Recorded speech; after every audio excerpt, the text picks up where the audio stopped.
In today's video, I'm going to teach you how to reschedule a meeting in Outlook. We'll walk through the exact screens you'll see, explain what your changes mean for the people invited, and share a few tips so everything stays clear and professional. First, open your Outlook calendar. You can get there from the navigation area on the left side of the window, or near the bottom left depending on your layout. This switches you from your inbox to the calendar view so you can work directly with your events. Next, find the meeting you want to move and double-click it to open the details. Make sure you're opening the meeting itself, not just previewing it. If you created the meeting, you'll be able to make changes. If you're not the organizer, Outlook will show you the details but won't allow you to reschedule it. With the meeting window open, edit the details you need. You can adjust the date and time to the new slot, update the location if the room or call link is changing, and revise the subject so the purpose and timing are crystal clear.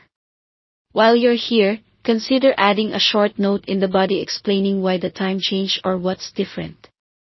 This helps attendees quickly understand the update when they receive it. Also, give the start and end times a quick sanity check to avoid overlaps or accidental all-day settings. If the meeting is part of a recurring series, Outlook will ask whether you want to edit just this one occurrence or this and all following events. Choose this event when you're only moving a single date, like next week's meeting. Choose this and all following events if you're changing the schedule going forward.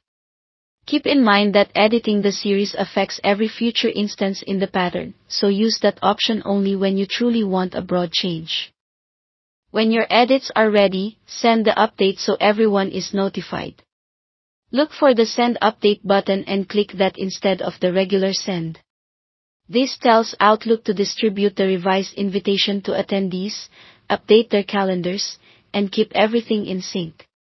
If Outlook offers a choice about who to notify, sending the update to all attendees is usually the clearest approach, especially when the time or location change. That's it. Thanks for watching.